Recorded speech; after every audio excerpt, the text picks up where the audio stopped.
আসসালামু আলাইকুম। অবিরাম বাংলা সংবাদে সবাইকে স্বাগত জানাচ্ছি। মমরিনাজ মমের শুরুতেই বিআরবি কেবল সংবাদ শিরোনাম। নারী কেলেঙ্কারির ঘটনায় সাতক্ষীরা ৪ আসনের এমপি গাজী নজরুলকে জামায়াত থেকে বহিষ্কার, হারাচ্ছেন সংসদ সদস্য পদ, এলাকায় বিক্ষোভ।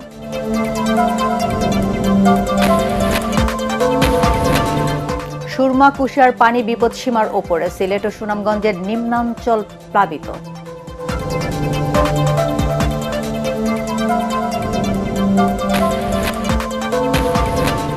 চব্বিশের এই দিনে সারা দেশেই বাড়তে থাকে মৃত্যুর সংখ্যা। আসিফ মাহমুদ সহ ৩ সমন্বয়কের খোঁজ না পেয়ে কারফিউ ভেঙে রাস্তায় নেমে আসে মানুষ।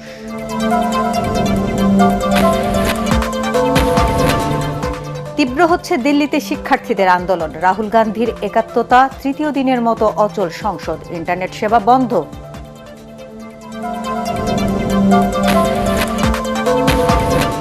এবং বিশ্বকাপের সেরা 11 ঘোষণা, ফিফার সেরা 10 গোলে তালিকায় স্থান পেয়েছে Messi, Mbappe, Haaland, Harry Kane সহ অনেক নতুন মুখ।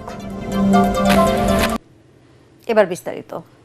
নারী কেলেঙ্কারির ঘটনায় দলের নেতা ও সাতক্ষীরা ৪ আসনের সংসদ সদস্য গাজী নজরুল ইসলামকে বহিষ্কার করেছে জামায়াতে ইসলামী। দলের কেন্দ্রীয় নির্বাহী পরিষদের জরুরি বৈঠকে নৈতিক স্খলনের অভিযোগ প্রমাণিত হওয়ায় এই সিদ্ধান্ত নেওয়া হয়। একই সাথে তাকে সংগঠন থেকে বহিষ্কারের বিষয়টি নির্বাচন কমিশনকে অবিলম্বে অবহিত করার সিদ্ধান্ত নেওয়া হয়েছে। সম্প্রতি গাজী নজরুলের নারী কেলেঙ্কারির ভিডিও সামাজিক যোগাযোগ মাধ্যমে ভাইরাল হওয়ার পর শুরু হয় তোলপাড়। এ ঘটনায় বিক্ষোভ হয়েছে সাতক্ষীরায়। আরও জানাচ্ছেন মুশফিকুর রহমান। জামায়াত নেতা ও সাতক্ষীরা ৪ আসনের সংসদ সদস্য গাজী নজরুল ইসলামের নারী কেলেঙ্কারির এই ভিডিও সামাজিক যোগাযোগ মাধ্যমে ছড়িয়ে পড়ার পর সমালোচনার ঝড় ওঠে দেশ জুড়ে। পরে সাংগঠনিক তদন্তে নজরুল ইসলামের নৈতিক স্খলন প্রমাণিত হওয়ায় তাকে জামায়াতে ইসলামী থেকে বহিষ্কারের সিদ্ধান্ত নেয় নির্বাহী কমিটি। অতীত এগুলো ছাড় দেওয়া হয় না, এখনো ছাড় দেওয়া হবে না। পাবলিকলি যখন কোনো দলের ব্যাপারে, কোনো দলের ব্যক্তির ব্যাপারে এই ধরনের নৈতিক বিষয় সামনে আসে, তখন আমি মনে করি এটার ব্যাপারে ব্যবস্থা নেওয়া উচিত। আমরা অতীতে নিয়েছি, কারণ এখানে 3টি বিষয়, একটা হলো নৈতিক বিষয়টা থাকে, আদর্শিক বিষয় থাকে, দলের একটা ইমেজের বিষয় থাকে। এগুলো আমাদের গঠনতন্ত্রে সবগুলো বিষয়কেই উল্লেখ করা আছে, কোনটার ভায়োলেশন হলে কি ব্যবস্থা নেওয়া হবে। এদিকে গাজী নজরুলের কিশোরীর সঙ্গে অন্তরঙ্গ মুহূর্তের ভিডিও ছড়িয়ে পড়ার পর উত্তাল হয়ে ওঠে সাতক্ষীরার শ্যামনগর।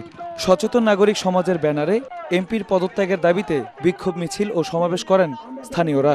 এ সময় তার কুশপুত্তলিকা দাহ করেন বিক্ষুব্ধরা। নির্বাচন কমিশনের আইন অনুযায়ী জামাত থেকে সদ্য বহিষ্কৃত সাতক্ষীরা ৪ আসন থেকে নির্বাচিত গাজী নজরুল ইসলাম তার সংসদ সদস্য পদ হারাচ্ছেন।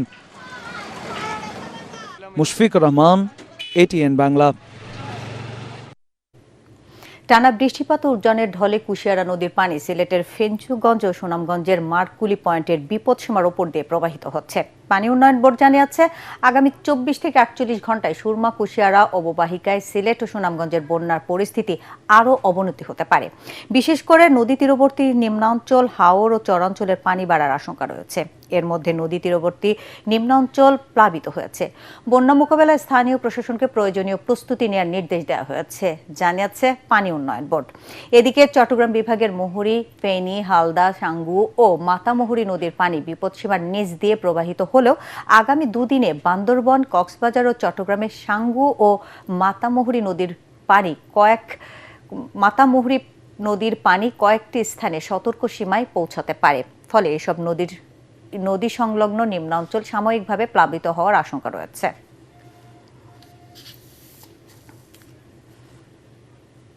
এবার রক্তাক্ত জুলাই নিয়ে আমাদের বিশেষ আয়োজন। 24-এর 23 জুলাই সুপ্রিম কোর্টের রায়ের আলোকে সরকার কোটা সংস্কার প্রজ্ঞাপন জারি করে, তা প্রত্যাখ্যান করেন আন্দোলনকারীরা। তখনও হদিস মেলেনি আসিফ মাহমুদ, সজীব ভুঁইয়া সহ 3 সমন্বয়কের। সেদিনও রাজধানী সহ সারা দেশে অনেকেই নিহত হয়। কারফিউয়ের মধ্যে উদ্বেগ, উৎকণ্ঠা নিয়ে জরুরি প্রয়োজনে গন্তব্যে বের হয় সাধারণ মানুষ। তহিদুর রহমান নিশানের রিপোর্ট।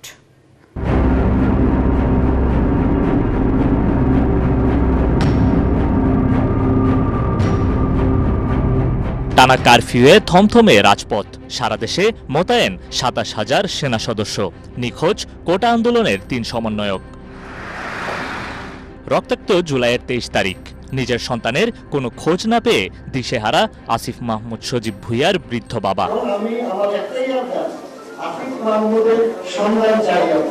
তিন সহযোদ্ধার খোঁজ না মেলায় ক্ষুব্ধ সমন্বয়ক হাসনাত, নাহিদ, সার্জিসেরা।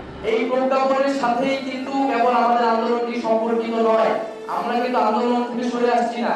যারা জনগণ আমাদের সাথে নেমেছে তাদের বক্তব্য, তাদের দাবি দেওয়া, তাদের যে মতামত তার সুস্পষ্ট সমাধান এবং বিচার না হলে আমাদের আন্দোলন কিন্তু অব্যাহত থাকবে। অন্যদিকে আপিল বিভাগের রায়ের আলোকে কোটা সংস্কারের প্রজ্ঞাপন জারি করে তৎকালীন সরকার, যা প্রত্যাখ্যান করে রাজপথে অটল থাকে আন্দোলনকারীরা।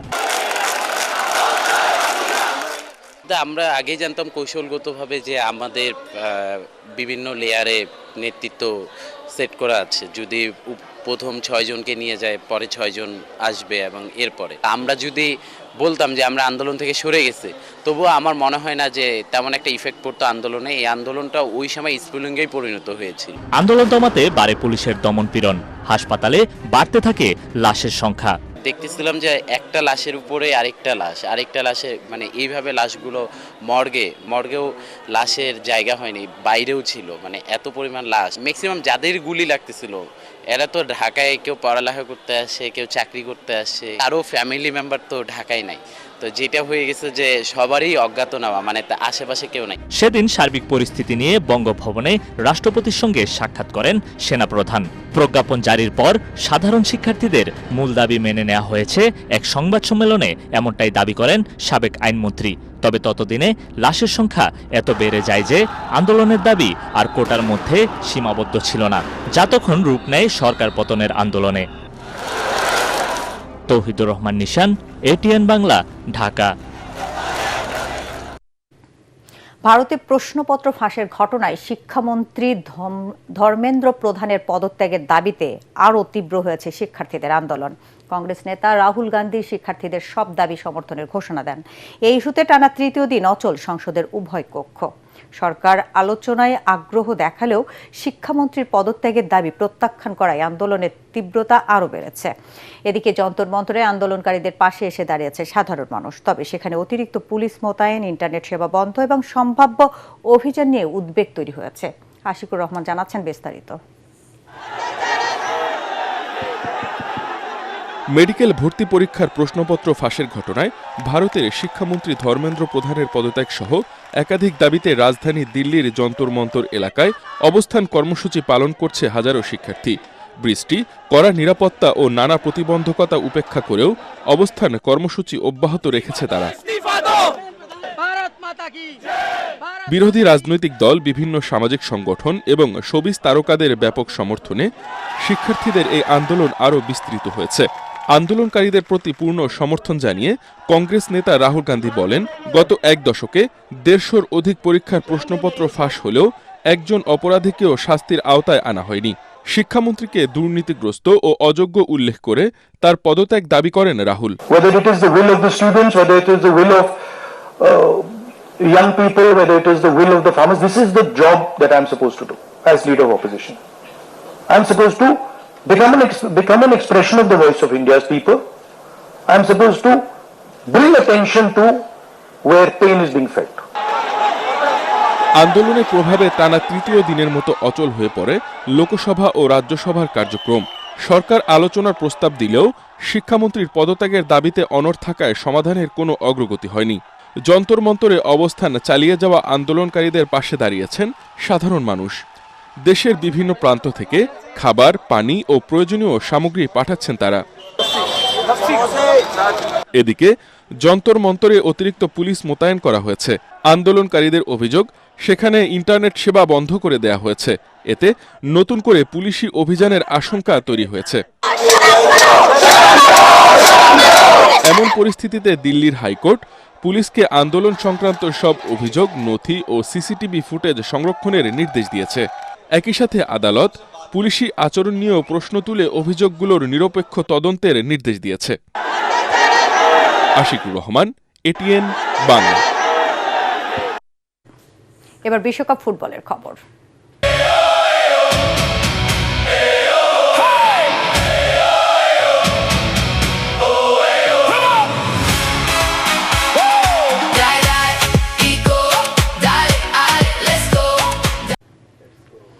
বিশ্বকাপ শেষ হওয়ার 3 দিন পর সেরা একাদশ প্রকাশ করেছে ফিফা। সমর্থকদের ভোটে নির্বাচিত এই দলে স্পেন ও ফ্রান্সের 3 জন করে ফুটবলার আছেন। আর্জেন্টিনা থেকে 2 জন এবং ইংল্যান্ড, নরওয়ে, কেপ ভার্দের 1 জন করে জায়গা পেয়েছেন। 4 থেকে 3-3 ছকের এই দলে সর্বোচ্চ 39.6% ভোট পেয়েছে গোলরক্ষক হয়েছেন কেপ ভার্দের ভোজিনিয়া। রক্ষণে আছেন Marc Cucurella, Pedro Porro, Lisandro Martinez ও দায়ো উপামেকানো। মাঝ মাঠে জায়গা পেয়েছেন গোল্ডেন বলজয়ী রদ্রি, মাইকেল ওলিসে ও জুড বেলিংহাম। আর আক্রমণ ভাগে আছেন লিওনেল মেসি, আর্লিং হালান্ড এবং 10 গোল করে গোল্ডেন বুট জেতা কিলিয়ান এমবাপ্পে। তবে এই একাদশে জায়গা হয়নি ব্রাজিল কিংবা স্পেনের লামিনে ইয়ামালের। উত্তর আমেরিকার মাঠে সফলভাবে শেষ হলো বিশ্ব ফুটবলের সবচেয়ে বড় আসর। রোমাঞ্চকর লড়াই আর গোলবন্যার এই টুর্নামেন্টে ভক্তদের মন জয় করেছে দারুণ কিছু দুর্দান্ত শট ও কৌশলী ডিবলংয়ে। ফিফার পর্যালোচনায় এই আসরের সেরা 10টি শট স্থান পেয়েছে ফুটবল প্রেমীদের পছন্দের শীর্ষে। মাঠ কাঁপানো সেই স্মরণীয় মুহূর্তগুলো নিয়ে রায়হান রাসেলের বিশেষ।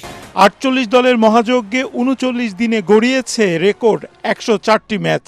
উত্তর আমেরিকায় পর্দানামা ফিফা বিশ্বকাপে এবার জালে বল জড়িয়েছে সর্বমোট 308 বার। দূরপাল্লার রেকর্ড গতির শট থেকে শুরু করে একক ডিবলিংয়ে দারুণ সব দৃশ্য দেখেছেন ফুটবল প্রেমীরা। এই 308 গোলের মহাসমুদ্র থেকে বেছে নেওয়া হয়েছে সেরা 10টি গোলের রোমাঞ্চ। রাউন্ড অফ 32-তে ডিফেন্স সেরা পাসে মেসির ট্রেডমার্ক প্লেসিং গোল বিমোহিত করেছে ফুটবল বিশ্বকে। অফ পজিশনে গোলরক্ষকের মাথার উপর দিয়ে নেওয়া হ্যারি ক্যাংয়ের ভাসানো শটটি ছিল গাণিতিক হিসেবে চমৎকার উদাহরণ। 30 গজ দূর থেকে নেয়া এমবাপ্পের বিস্ফোরক রকেট গতির শটটি গ্যালারিতে এনে দেয় রোমাঞ্চকর উন্মাদনা। গোলকিপারের মাথার উপর দিয়ে আলতো চিপে সোমু রোদভেলের ফিনিশটি বিশ্বকাপের ইতিহাসে অনন্য শৈল্পিক মুহূর্ত। অতিরিক্ত সময়ের কঠিন চাপে হুলিয়ান আলভারেজের নিখুঁত আপার কোনার ফিনিশ নিশ্চিত করে দেয় আর্জেন্টিনার পরের রাউন্ডের টিকিট। বক্সের বাইরে থেকে নেওয়া আর্লিং হালান্ডের ট্রেডমার্ক পাওয়ার ফিনিশ বিদায় করে দেয় ব্রাজিলকে। বক্সের দূর থেকে নেওয়া ইসমাইলা সারের থান্ডারবোল্ট শট সুযোগ দেয়নি বেলজিয়াম গোলকিপারকে। মরক্কোর ডিফেন্স ভেঙে ডেম্বেলের দূরপাল্লার অপ্রতিরোধ্য শটটি জায়গা করে নেয় বিশ্বকাপের সেরা গোলের তালিকায়। ডিবলিংয়ে 3 ডিফেন্ডারকে পরাস্ত করে বসনিয়ার 18 বছর বয়সী কিশোর করিমের কার্ভিং শটটি ছিল অসাধারণ।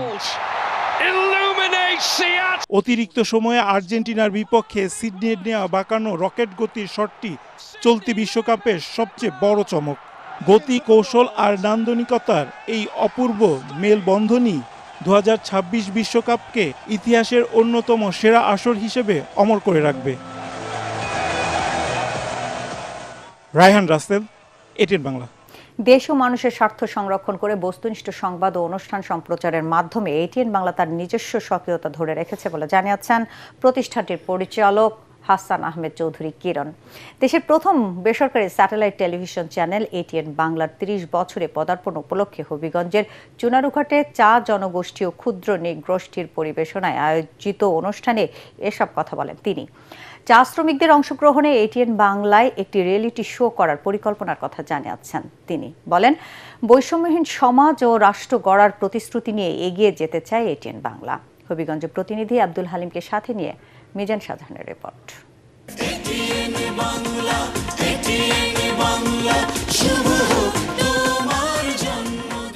1997 সালের 15 জুলাই ডক্টর মাহফুজুর রহমানের হাত ধরে স্যাটেলাইট টেলিভিশনের যাত্রা শুরু হয় লাল সবুজের বাংলাদেশে। হাঁটি হাঁটি পা পা করে টেলিভিশনটি পদার্পণ করেছে 30 বছরে। টেকনাফ থেকে তেতুলিয়া, রূপসা থেকে পাথুরিয়া, শহর গ্রাম এমনকি বিদেশের মাটিতেও জনপ্রিয়তার তুঙ্গে এটিএন বাংলা সংবাদ। হবিগঞ্জের চুনারুঘাটের চা জনগোষ্ঠীরও ভালোবাসার চ্যানেল এটিএন বাংলা।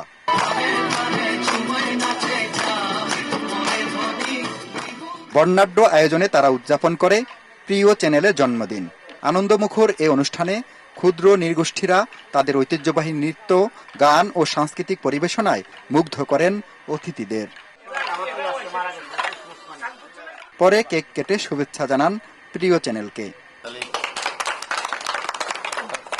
এ সময় উপস্থিত ছিলেন চুনারুঘাট উপজেলা নির্বাহী কর্মকর্তা গালিব চৌধুরী, সাবেক পৌর মেয়র নাজিমউদ্দিন শামসু ও চুনারুঘাট সাহিত্য সংস্কৃতি পরিষদের সভাপতি সালেউদ্দিন।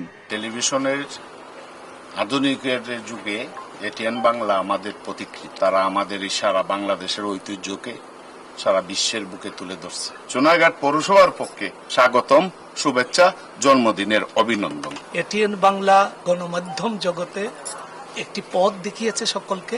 এটিএন বাংলার এই 30 বছর পূর্তিতে তারা যে অবিরাম বাংলার মুখ দেখাচ্ছে, এই জন্য তাদের প্রতি কৃতজ্ঞতা প্রকাশ করছি। এটিএন বাংলার 30 বছর পূর্তি উপলক্ষে প্রথমেই আমি এটিএন বাংলাকে ধন্যবাদ জানাচ্ছি এবং আরো বিশেষভাবে ধন্যবাদ জানাচ্ছি এই অনুষ্ঠান করার জন্য আমাদের এই যে প্রাকৃতিক সৌন্দর্য বেষ্টিত এই চুনারুঘাট উপজেলাকে বেছে নেওয়ার জন্য। অনুষ্ঠানে প্রধান অতিথির বক্তব্যে এটিএন বাংলার পরিচালক হাসান আহমেদ চৌধুরী কিরণ বলেন, অসম প্রতিযোগিতায় লিপ্ত হয়ে সবার আগে দিতে গিয়ে অসত্য ও বিভ্রান্তিকর সংবাদ পরিবেশনে বিশ্বাসী নয় এটিএন বাংলা। আমরা এমন কোনো প্রতিযোগিতা করতে চাই না যে প্রতিযোগিতা এটিএন বাংলা কখনো মনে করে যে সমাজে বিশৃঙ্খলা তৈরি করবে, সামাজিক যে সাংস্কৃতিক ধর্মীয় অনুভূতির মধ্যে আঘাত আনবে। এটিএন বাংলা মনে করে যে বাংলাদেশে যে গণতন্ত্রের যে চর্চা হয়েছে, জনগণের যে ভোটের অধিকার ফিরে পেয়েছে, একটি গণতান্ত্রিক সরকার যে ক্ষমতায়িত হয়েছে, রাষ্ট্রের সরকারের দায়িত্ব নিয়েছে, সে সরকারের দায়িত্ব পালনের ক্ষেত্রে সরকারকে সর্বাত্মক সহযোগিতা করবার ক্ষেত্রে বস্তুনিষ্ঠ সংবাদ পরিবেশনের মাধ্যমে তারা দেশের সাথে জনগণের সাথে সহমত পোষণ করছে।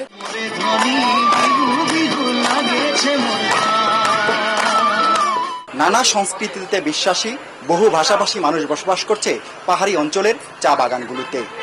তাদের সন্তানদের মাঝে লুকিয়ে রয়েছে অসংখ্য প্রতিভা। সেই প্রতিভা তুলে ধরতে উদ্যোগ নেবে এটিএন বাংলা। আজকে 30 বছর পদার্পণ উপলক্ষে আমরা বলে যাচ্ছি যে আমরা খুব শীঘ্রই আমরা এই চা জনগোষ্ঠী যারা রয়েছে, চা শ্রমিক যারা রয়েছে, তাদের সন্তানদের নিয়ে আমরা একটা রিয়েলিটি শো করব, গানের আয়োজন করব এবং সেটি চা বাগানের যত শিল্পীরা রয়েছে আনাচে গানাচে তাদেরকে খুঁজে এনে আমরা বের করে এটিএন বাংলার পক্ষ থেকে আমরা একটা রিয়েলিটি শো করব এবং সেটার জন্য আমি আজকে থেকেই যারা আগ্রহী তাদেরকে প্রস্তুতি নেবার জন্য অনুরোধ করছি। তিনি বলেন, চা জনগোষ্ঠীকে বাদ দিয়ে বাংলাদেশের অর্থনীতির পরিসংখ্যান হিসাব করা যাবে না। তাই তাদের সুখ দুঃখ, হাসি কান্না, ব্যথা বেদনার গল্প তুলে ধরবে এটিএন বাংলা। মিজান শাহজাহান, এটিএন বাংলা, চুনারুঘাট, হবিগঞ্জ। শহীদ রাষ্ট্রপতি জিয়াউর রহমান হত্যাকাণ্ডে জড়িত থাকার অভিযোগে সাবেক সেনা কর্মকর্তা মোজাফফর হোসেনকে আন্তর্জাতিক অপরাধ ট্রাইব্যুনালে হাজির করা হয়েছে। সকাল 9:30টার দিকে তাকে ট্রাইব্যুনালে হাজির করা হয়। এর আগে মোজাফফর হোসেন সেনাবাহিনীর তত্ত্বাবধানে রয়েছেন বলে জানান চিফ প্রসিকিউটর আমিনুল ইসলাম। প্রায় 45 বছর ধরে পলাতক ছিলেন মেজর অবসরপ্রাপ্ত মোজাফফর। গত 15 জুলাই রাতে রাজধানীর বনানীর একটি বাসা থেকে তাকে গ্রেফতার করা হয়। পরদিন ঢাকা সেনানিবাসের মিলিটারি পুলিশের কাছে হস্তান্তর করা হয় মেজর মোজাফফরকে। এবার আন্তর্জাতিক সংবাদ।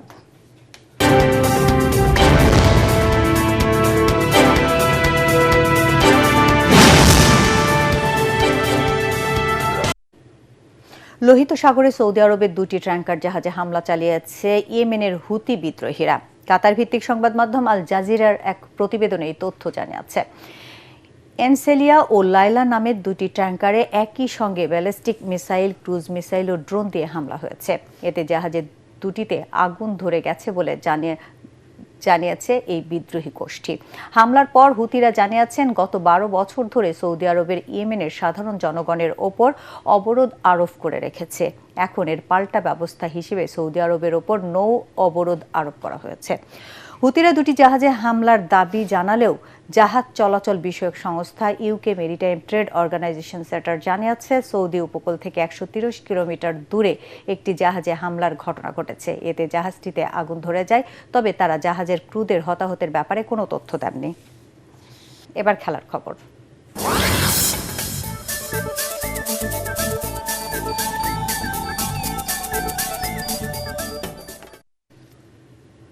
ব্রাজিলিয়ান মিডফিল্ডার কাসেমিরোকে দলে ভিড়িয়ে আইনি বিপাকে পড়েছে ইন্টার মায়ামি। 34 বছর বয়সে এই তারকাকে 2027 মৌসুম পর্যন্ত চুক্তি করার ঘোষণা দেয় ইন্টার মায়ামি। এরপর ক্লাবটির বিরুদ্ধে নিয়ম বহির্ভূত যোগাযোগের তদন্তে নেমেছে মেজর লিগ সকার কর্তৃপক্ষ। মূল বিতর্ক কাশ্মীরের ডিসকভারি রাইটস বা অগ্রাধিকার ভিত্তিক চুক্তির অধিকার নিয়ে। MLS এর নিয়ম অনুযায়ী এই অধিকারটি ছিল LA গ্লাক্সের। মায়ামি সেই অধিকার কিনে নেওয়ার দাবি করলেও অনুমতি ছাড়া আগে খেলোয়াড়ের সঙ্গে যোগাযোগের অভিযোগ এনেছে MLS। সংস্থাটি জানিয়েছে তদন্ত শেষ না হওয়া পর্যন্ত দুই ক্লাবের সমঝোতার শর্তগুলো স্থগিত থাকবে। শেষ করার আগে বিআরবি কেবল সংবাদ শিরোনাম আরেকবার। নারী কেলেঙ্কারির ঘটনায় সাতক্ষীরা 4 আসনের এমপি গাজী নজরুলকে জামায়াত থেকে বহিষ্কার, হারাচ্ছেন সংসদ সদস্য পদ, এলাকায় বিক্ষোভ।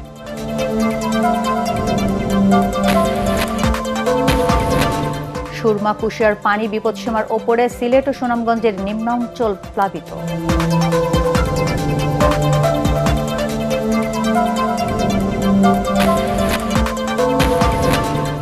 24-এর এই দিনে সারা দেশে বাড়তে থাকে মৃত্যুর সংখ্যা। আসিফ মাহমুদ সহ 3 সমন্বয়কের খোঁজ না পেয়ে কারফিউ ভেঙে রাস্তায় নেমে আসে মানুষ।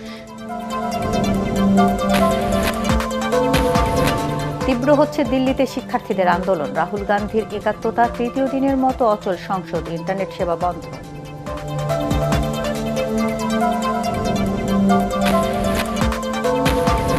এবং বিশ্বকাপের সেরা 11 ঘোষণা, ফিফার সেরা 10 গোলের তালিকায় স্থান পেয়েছে Messi, Mbappe, Haaland, Harry Kane সহ অনেক নতুন মুখ।